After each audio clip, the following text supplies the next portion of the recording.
Hello दोस्तों, कैसे हो आप सभी। उम्मीद करता हूँ अच्छे होंगे और आपकी तैयारी भी अच्छे से चल रही होगी। बट बच्चे आप अच्छे तो क्या ही होंगे, क्योंकि जिस तरीके से आपके कमेंट थे उन्हें देखकर तो नहीं लगता है कि आप अच्छे हो सकते हैं। क्योंकि काफ़ी बच्चों के कमेंट थे, सर हमारा मॉक टेस्ट में स्कोर 45 आ रहा है, सर हमारा मॉक टेस्ट में स्कोर 50 आ रहा है। ठीक है, इस स्कोर को देखकर तो आप अच्छे नहीं हो सकते। बच्चे आप स्कोर 50 से 70 कैसे कर सकते हैं, क्योंकि बहुत कम समय आपके पास बचा हुआ है इतने कम समय में। ठीक है, तो एक एक पॉइंट पर बहुत अच्छे से हम बात करने वाले हैं। ये वीडियो बच्चे मैं बनाने वाला नहीं था, क्योंकि 2 से 3 वीडियो पहले ही मैं दिल्ली पुलिस के ऊपर बना चुका हूँ। अब मेरा जो लास्ट टारगेट था वो था एकदम पढ़ाने का। ठीक है, पर बच्चों के इतने कमेंट थे तो मुझे लगा एक वीडियो बच्चों के लिए बना देनी चाहिए, क्योंकि बच्चों को यही नहीं पता पढ़ना किस तरीके से है। ठीक है, तो बच्चे सबसे पहली बात करेंगे आपका एग्जाम कब होगा, क्योंकि पहले तो हमें एग्जाम का ही पता होना चाहिए कितना समय हमें हमारे पास बचा हुआ है। उसके बाद बच्चे हम एक एक पॉइंट को बहुत अच्छे से जानेंगे, कैसे हम 2 महीने के अंदर, अगर किसी बच्चे का स्कोर 45 से 50 है तो आपको घबराने की बिल्कुल भी जरूरत नहीं है। किसी दूसरे का, अपने दोस्त का स्कोर अगर 70-75 जा रहा है तो आपको उसे देखकर बिल्कुल नहीं डरना है। ठीक है, क्यों नहीं डरना, सब कुछ मैं आपको बताने वाला हूँ। ठीक, सबसे पहले बच्चे अगर हम इसकी बात करें जीडी का, जो आपका एग्जाम कब होने वाला है ये आपको पता ही होगा। अगर आपने बच्चे इसका कैलेंडर देखा होगा तो आप देखेंगे बच्चे, यहाँ कैलेंडर आपकी वैकेंसी का टाइम इन्होंने दिया था जुलाई से सितंबर, तो बिल्कुल सही हुआ बच्चे, सितंबर में आपकी वैकेंसी आ गई थी लास्ट में। ठीक है, उसके बाद बच्चे इन्होंने एग्जाम जो दे रखा है वो नवंबर से दिसंबर। सीधी सी बात है, नवंबर में तो कोई चांस नहीं है एग्जाम होने की, बट दिसंबर के लास्ट में आपका एग्जाम होने के पूरे पूरे चांस है। अगर किसी वजह से अगर दिसंबर में नहीं हो पाता, किसी कारण से, जो एसएससी की कमियां आजकल चल रही हैं, तो बच्चे जनवरी में आपका एग्जाम पक्का हो जाएगा। बट आप दिसंबर को मानकर तैयारी करेंगे। ठीक है, 15 दिसंबर को मानकर आप तैयारी करेंगे। 15 दिसंबर के बाद आपके पूरे चांस है कभी भी एग्जाम हो सकता है। तो ये आपको बच्चे एक आइडिया लग गया होगा अब से आपके पास कितना समय बचा हुआ है।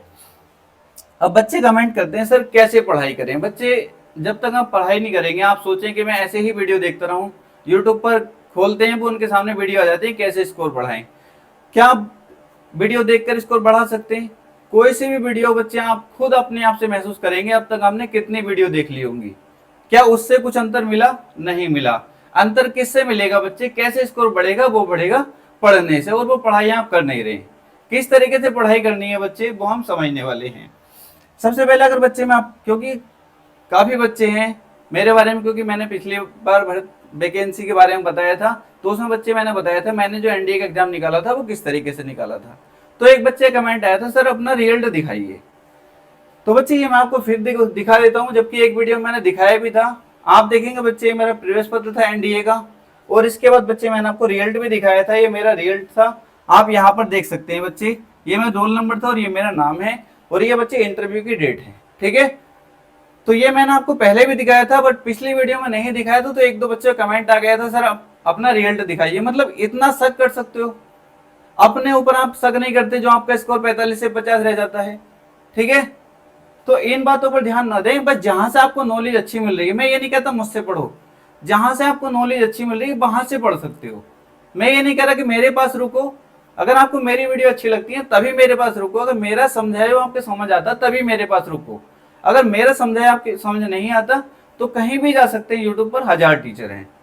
ठीक है बच्चे, अब बच्चे बात करेंगे मॉक टेस्ट में स्कोर। मेन बात आ जाती है मॉक टेस्ट में स्कोर जिन बच्चों का 45 से 50 आ रहा है। ठीक है, 45 से 50 आ रहा है, वो कैसे अपना स्कोर 70 से 75 कर सकते हैं, उनकी बात करने वाले हैं। ठीक है, एक एक बात को बहुत अच्छे से समझने वाले हैं। सब्जेक्ट आपको बता बच्चे इसमें क्या पूछे जाता है, आप कहेंगे सर इसमें मैथ्स,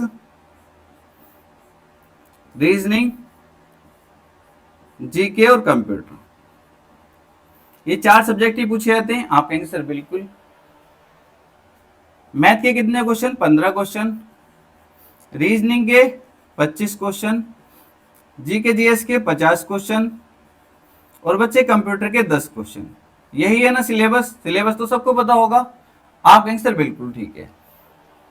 अब ये तो मान के चलूंगा आपने कुछ ना कुछ पढ़ाई तो कर रखी होगी। जब आपका स्कोर 45-50 आ रहा है ना बच्चे, तो आपने कुछ तो पढ़ाई करी है जब आप मॉक टेस्ट दे रहे हैं तो। ठीक है, ऐसा तो नहीं है क्योंकि कोई भी बच्चा 45-50 स्कोर कर रहा है तो पढ़ने वाला बच्चा करेगा, चाहे कम पढ़ाई करी हो। ऐसा नहीं है बिल्कुल नए बच्चे को मैं बैठा दूं और वो 45-50 कर ले, नहीं हो सकता। मैं मान के चलता हूं बच्चे, एक बच्चे का उदाहरण लेता हूं मैं, आप अपने आप को जज कर सकते हैं आपका स्कोर किसमें कितना रह रहा है। मैं मान के चलता हूं एक नॉर्मल बच्चा जिसका 50 स्कोर जा रहा है, वो किस तरीके से स्कोर करता है। मैं मानता हूं वो बच्चा 10 क्वेश्चन तो करता है मैथ्स में, उसी तरीके से बच्चे रीजनिंग में वो बच्चा करता है 20 क्वेश्चन। मैं मानता हूं 20 क्वेश्चन से भी क्या नीचे गिरेगा कोई बच्चा रीजनिंग में, क्योंकि रीजनिंग इतनी आसान पूछी जाती है दिल्ली पुलिस की। अगर आप प्रीवियस पेपर भी देखेंगे, अगर आपने 15 दिन में रीजनिंग पढ़ी है ना, तब भी आप 25 में से 25 कराएंगे। रीजनिंग इतनी आसान आती है, ठीक है।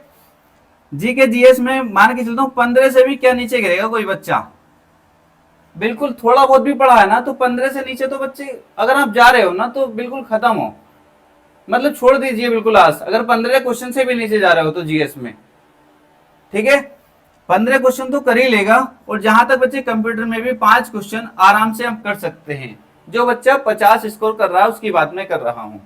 अगर टोटल बच्चे में इनको देखूं तो ये कितना हो जाता है, 50 क्वेश्चन हो जाते हैं। कितने, 50 क्वेश्चन मतलब 50 मार्क्स के 50 नंबर आपके ये आ रहे हैं। जिन बच्चों की बात कर रहा हूं जिनका ये स्कोर रह रहा है, कुछ का 45 हो सकता है, मैथ्स में 2-1 कम हो जाए, 2-3 कम हो जाए, और तो मुझे कम होने के चांस नहीं लग रहे। जो बच्चा थोड़ा बहुत भी पढ़ता है बस मैथ्स में थोड़े बहुत 2-3 कम कर सकता है, जिन बच्चों का या लड़कियों का मैथ्स कमजोर होता है। जिन बच्चों के 50 स्कोर है, ये कैसे 70 से 75 हो सकता है, केवल 1.5 से 2 महीने में। एक एक बात को अच्छे से नोट करेंगे। सबसे पहले जब भी ईमानदारी से बताना, आपने जो मॉक टेस्ट लगाया है कभी आपने एनालाइज किया, उस मॉक टेस्ट का एनालाइज किया आपने। और एक बात और आपको बता दूं, मॉक टेस्ट का रोज का ड्रामा आप खत्म कर दें। कुछ बच्चों की आदत होती है कि रोज ही मॉक टेस्ट लगाते हैं। अगर आप रोज 1.5 घंटा मॉक टेस्ट लगा रहे हैं, ठीक है, रोज मतलब 90 मिनट अगर आप खराब कर रहे हैं ना, तो बच्चे ये काम बंद कर दीजिए। इतनी देर में क्या करेंगे आप, कोई सब्जेक्ट जो आपको कमजोर है उसको पढ़िए। ये 90 मिनट रोज आप अगर खराब कर रहे हैं ना तो किसी तरीके से सिलेक्शन नहीं होगा। अभी आपके पास समय है, जब आपके एडमिट कार्ड आ जाएंगे तो रोज मॉक टेस्ट लगाना। पहला आपका काम है सिलेबस को अच्छे तरीके से कंप्लीट करना। तो मॉक टेस्ट लगाएंगे केवल सप्ताह में एक बार, ठीक है, सप्ताह में एक बार। वो कोई भी दिन आप ले सकते हैं, चाहे संडे का, जो भी दिन आपको अच्छा लगे उस दिन, केवल सप्ताह में एक दिन मॉक लगाएंगे। जैसे बच्चे आपने इस संडे को मॉक लगाया और आपका ये स्कोर बना 50 क्वेश्चन। अपनी ईमानदारी से बताना कि आपने एनालाइज किया, सर हमारे 10 क्वेश्चन, 5 क्वेश्चन जो मैथ्स में छूटे हैं या गलत हुए हैं, वो कौन से चैप्टर के गलत हुए हैं। हो सकता है बच्चे आपने, क्योंकि 15 क्वेश्चन आते हैं, 15 में से 5 क्वेश्चन हो सकता है आपका 1 से 2 क्वेश्चन लाभ हानि का गलत हो गया हो। एक क्वेश्चन लाभ हानि का हो सकता है, एक क्वेश्चन आपका प्रतिशत का गलत हो गया हो सकता है बच्चे एक क्वेश्चन आपका एवरेज का गलत हो गया हो। क्या आपने एनालाइज किया, आपने सर नहीं किया, तो बच्चे कैसे उम्मीद कर सकते हो आपके मॉक में आपका स्कोर बढ़ जाएगा। अब क्या करेंगे आप, जब भी मॉक लगाएंगे तो आपको जैसे 10 क्वेश्चन आपके सही हुए तो सही हो गए, कोई दिक्कत नहीं, उन्हें ध्यान करना जो आपके क्वेश्चन गलत हुए या जो आपने छोड़ दिए हैं, ठीक है। जैसे बच्चे आपका लाभ हानि का क्वेश्चन गलत हुआ, तो लाभ हानि का आपका ये फर्ज बनता है कि जब मैं अगले संडे को मॉक लगाऊं तो उससे पहले जो क्वेश्चन गलत हुए हैं उन चैप्टर को अच्छे से कवर कर लूं, ठीक है। जैसे लाभ हानि का क्वेश्चन गलत हुआ है तो लाभ हानि एक एक क्वेश्चन बहुत अच्छे से लगा दो। कोई भी बुक आपके पास हो, उस बुक से एक एक क्वेश्चन बहुत अच्छे से लगा दो। नहीं समझ आ रहा, बच्चे यूट्यूब पर 1000 वीडियो 1000 टीचर पढ़ाते हैं, किसी की वीडियो देख सकते हैं आप, ठीक है। चाहे तो मेरी वीडियो बच्चे जो मैंने रिकॉर्डेड पढ़ाई थी वहां से भी जाकर पढ़ सकते हैं। और अभी तो हम बैच शुरू करने वाले हैं, उसके बारे में बताने वाला हूँ। कहीं से भी चैप्टर अच्छे से कंप्लीट करेंगे, उसके बाद अगले संडे आप मॉक टेस्ट लगाएंगे तो आप देखेंगे आपका जो लाभ हानि क्वेश्चन गलत हुआ था, अगर वो क्वेश्चन आएगा और आपने चैप्टर को अच्छे से कवर किया तो वो क्वेश्चन गलत नहीं होगा। उसके बाद बच्चे इसी तरीके अगर आपका प्रतिशत का क्वेश्चन गलत हुआ है तो प्रतिशत चैप्टर को अच्छे से करो। मेहनत आपको करनी पड़ेगी बच्चे, क्योंकि कुछ बच्चों के अंदर ये होता है, लाइब्रेरी में जाते हैं और रील्स स्क्रॉल करते हैं। बच्चे ऐसे केवल आप अपने माँ बाप को धोखा दे रहे हैं। और ये बच्चे आपको जब आपकी एज निकल जाएगी ना तब इसका एहसास होगा, मैंने अगर उस टाइम पढ़ लिया होता तो आज नौकरी होती मेरे पास, ठीक है। क्योंकि बेरोजगारी बच्चे इतनी चरम सीमा पर अगर आप देखेंगे तो 10-10 हजार की प्राइवेट नौकरी हाथ नहीं आ रही है, ठीक है। तो आपसे बस इतना कहूंगा, अपने माँ बाप को धोखा मत दीजिए, क्योंकि एक बार उनको देखिए तो सही वो किस तरीके से आपके लिए पैसे लेकर आते हैं, किस तरीके से बच्चे आपको लाइब्रेरी में जाने के लिए पैसे देते हैं, किस तरीके से आपकी कोचिंग की फीस भरते हैं, कहाँ से वो पैसे ला रहे हैं। एक बार उनकी आंखों की तरफ को तो देखना, आपको खुद एहसास हो जाएगा। जो आप ये फालतू काम करते हैं, केवल लाइब्रेरी में जा रहे हैं और रील्स स्क्रॉल कर रहे हैं, पढ़ाई का नाटक करने से बच्चे आप एग्जाम क्रैक नहीं कर पाएंगे। ठीक है, मैंने एनडीए का एग्जाम क्रैक किया था, आप देखेंगे मैंने 12th करते करते एग्जाम निकाल दिया था। जबकि अगर आप पूछेंगे ना कि इस एनडीए के एग्जाम के बारे में, तो टांगे कांप जाएंगी, इतनी आसानी से नहीं निकलता। ठीक है, तो मेहनत करोगे तो आसानी से चीजें हो जाएंगी।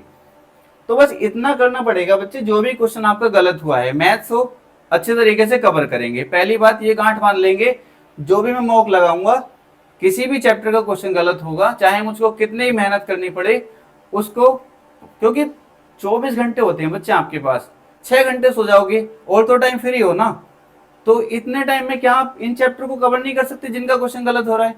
आराम से कर सकते हो। उसके बाद बच्चे रीजनिंग पर आ जाते हैं। रीजनिंग में कुछ ऐसा होता नहीं है, फिर भी कुछ चैप्टर हैं, जैसे आपके बच्चे कागज काटना कागज मोड़ना हो गया, हो सकता है किसी बच्चे का कागज काटना कागज मोड़ने से क्वेश्चन गलत हो गया हो सकता है किसी बच्चे का सीरीज से क्वेश्चन गलत हो जाए, कोई भी चैप्टर हो सकता है, क्योंकि किसी बच्चे को कोई भी चैप्टर कमजोर हो सकता है। तो आपको क्या करना है बच्चे, उस चैप्टर को स्ट्रॉन्ग करना है। जो आपके क्वेश्चन जैसे 20 क्वेश्चन सही हुए, 5 क्वेश्चन गलत हुए या आपने छोड़े, तो ये देखना 5 क्वेश्चन गलत हुए या छोड़े वो क्यों छूटे हैं, उन चैप्टर को कवर करो ना पहले। क्योंकि आप क्या करते हैं, 20 क्वेश्चन सही हुए, उसके बाद आपने ये देखा नहीं 5 क्वेश्चन गलत कौन से हुए हैं या छोड़े कौन से हैं, फिर आप अगले संडे को मॉक टेस्ट लगाते हो, फिर आपका वही हाल होता है। जो आपके 50 स्कोर है, फिर आपका 49-50 रह जाता है। फिर आप कहते हो सर मॉक टेस्ट में स्कोर क्यों नहीं बढ़ रहा? बच्चे कैसे बढ़ जाएगा, बताओ कैसे बढ़ जाएगा? ठीक है, तो पहला काम बच्चे यही करेंगे, जो क्वेश्चन गलत हो रहे हैं ना, एनालाइज अच्छे से करेंगे। और नोट्स बहुत जरूरी है बच्चे, एक एक पॉइंट को हम नोट कर लीजिए। जो भी चैप्टर के क्वेश्चन आपके गलत हो रहे हैं ना, नोट्स बनाते हुए चलेंगे कि इस चैप्टर का क्वेश्चन मेरे गलत हुआ है।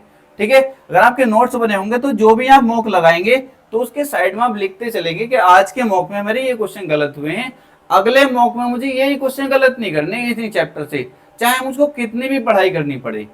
ठीक है, आप देखेंगे बच्चे अगले मॉक टेस्ट में भी आपको अंतर दिखाई दे जाएगा अपने स्कोर में। उसके बाद बच्चे बात कर लेते हैं जीके जीएस की। तो 15 क्वेश्चन अगर आपके सही हो रहे हैं, घबराने की बिल्कुल जरूरत नहीं है, किस तरीके से करेंगे बताने वाला हूं। 15 बच्चे जैसे आपका हो सकता है किसी का क्वेश्चन दिवस का गलत हो गया हो सकता है किसी क्वेश्चन बांध का गलत हो गया हो सकता है किसी क्वेश्चन नृत्य का गलत हो गया हो, या कोई भी गलत हुआ है। जैसे जैसे मोस्ट टॉपिक हैं, तो जो भी टॉपिक आपको लगता है ये टॉपिक तो मैं कवर कर सकता हूं, तो उनको जरूर कवर करिए। ठीक है, उनको अच्छे से कवर करिए, आराम से आप देखेंगे अगले मॉक टेस्ट में आपको बहुत अंतर दिखाई दे जाएगा। बच्चे कंप्यूटर आपसे कहूंगा, कंप्यूटर किसी भी, मैंने पहले भी आपसे कहा है, किसी की भी प्लेलिस्ट को फॉलो कर लीजिए, जितने भी वीडियो हो उस प्लेलिस्ट में उन सभी को देख लीजिए अच्छे से, आपका बच्चे हो जाएगा। क्योंकि कंप्यूटर ऐसा सब्जेक्ट है जिसमें बच्चे आप 10 क्वेश्चन में से 8-9 भी आराम से कर सकते हैं। स्कोरिंग सब्जेक्ट है, बहुत आसान कंप्यूटर पूछा जाता है। अगर हमने कभी पढ़ाई नहीं है तो बच्चे आपके लिए तो हार्ड ही लगेगा, बट जो पढ़ता है बच्चा उससे पूछिए, बहुत आसान होता है कंप्यूटर। आराम से आप बच्चे अगर अब से भी पढ़ेंगे तो 1 महीने में आराम से कवर कर लेंगे और 8 से 9 क्वेश्चन कराएंगे। ठीक है, तो इस तरीके से बच्चे स्ट्रेटेजी आपको लेकर चलनी है। और अब बात करेंगे बच्चे, जैसे मैथ में अगर आपका स्कोर 10 हो रहा है तो घबराने की जरूरत नहीं, किसी का 5 भी हो रहा है ना तब भी घबराने की जरूरत नहीं है बच्चे। जो मैं आपको बेस्ट शुरू करने वाला हूँ ना, वहां से पढ़ लेना, आपसे वादा करता हूँ बच्चे। अगर आप 5 भी कर रहे हैं ना, कुछ लड़कियां होती हैं जिनका मैथ्स ज्यादा कमजोर होता है, तो बच्चे आपसे कहूंगा जो मैं बेस्ट शुरू कर रहा हूँ उसके थ्रू पढ़ लेना आप। हम दिसंबर तक पूरी कोशिश करूंगा कि आपका सिलेबस कंप्लीट करा दूं। ठीक है, आप देखेंगे 13 से 14 क्वेश्चन, आप बिल्कुल जीरो बच्चे भी 13 से 14 क्वेश्चन आराम से बना पाएंगे। बट उसके लिए बच्चे आपको मेहनत तो करनी पड़ेगी, बिना मेहनत के नहीं हो सकता। ठीक है, उसके बाद बच्चे रीजनिंग की क्लास आपकी स्टार्ट होने वाली है। मैंने आपसे बताया था पिछले वीडियो में, आपको टाइम टेबल सब कुछ बता चुका हूँ। ठीक है, कब से आपकी क्लासेस स्टार्ट होने वाली हैं। तो रीजनिंग आपसे बिल्कुल भी नहीं आती है, आप नए बच्चे हैं ना। वैसे तो रीजनिंग हर बच्चे को आ जाती है जो एक बार पढ़ लेता है, बट बिल्कुल भी नहीं आती ना। एक एक चैप्टर हमको ऐसा कराने वाला हूँ, आप देखेंगे बच्चे जब आप जाएंगे तो आप पूरे में से पूरे करके आने वाले हैं। रीजनिंग में जो बच्चे पहले पढ़ चुके हैं बच्चे, उनको पता होगा मैं रीजनिंग किस तरीके से पढ़ाता हूँ। जीके जीएस बच्चे पहले मैं स्ट्रेटेजी पिछली वीडियो में बता चुका हूँ किस तरीके से हम पढ़ने वाले हैं, क्योंकि मेरे अकेले के ऊपर बच्चे ज्यादा लोड हो जाएगा और आप बच्चे सपोर्ट नहीं करते। बस आपसे इतना कहूंगा बच्चे, वीडियो को इतना शेयर करिए, हर बच्चे के पास ये वीडियो पहुंच जानी चाहिए। जो गरीब बच्चे हैं जिनका स्कोर 45 से 50 रह जाता है और जिनको लगता है हमारा सिलेक्शन नहीं हो सकता, हर उस बच्चे के पास मेरा चैनल बच्चे होना चाहिए, क्योंकि मेरी पूरी कोशिश है हर उस गरीब बच्चे की मदद कर पाऊं। ठीक है, क्योंकि आजकल कोई बच्चा बैच नहीं खरीद पाता या बैच में जाता तो इतनी सारी वीडियोस को मिलती हैं, समझ में नहीं आ पाता किस तरीके से पढ़ना है। उसी तरीके बच्चे कंप्यूटर का मैं आपको बता चुका हूँ, कंप्यूटर मैं नहीं पढ़ाऊंगा, कंप्यूटर आप कहीं से भी कंप्लीट करेंगे। बट 2 सब्जेक्ट का मैं आपके पहले ही क्लियर कर चुका, इसमें आपको एक नंबर नहीं कटने दूंगा, रीजनिंग और मैथ में। और जीएस बच्चे कोशिश करूंगा आप 30 से 35 स्कोर कर पाए। किस तरीके से करना है बच्चे वो पिछली वीडियो में आपको बता चुका हूँ। ठीक है, तो बच्चे आज के लिए इतना ही है। उम्मीद करता हूँ आप चीजों को अच्छे से समझ पाए होंगे और इस चीज को आप फॉलो करेंगे तो अगले संडे बच्चे इस वीडियो के नीचे आकर कमेंट करना कि सर हमारे 2 से 4 नंबर बढ़े या नहीं बढ़े। ठीक है, तो बच्चे अगर आपकी कोई भी क्वेरी है तो कमेंट बॉक्स में कमेंट कर पूछ सकते हैं। ठीक है, और आप टेलीग्राम का लिंक बच्चे डिस्क्रिप्शन में दे रखा, उसको जरूर फॉलो कर लेंगे, क्योंकि बच्चे जो भी इंफॉर्मेशन होती है मैं उस पर डालता रहता हूँ। ठीक है, तो मिलते हैं नेक्स्ट वीडियो में।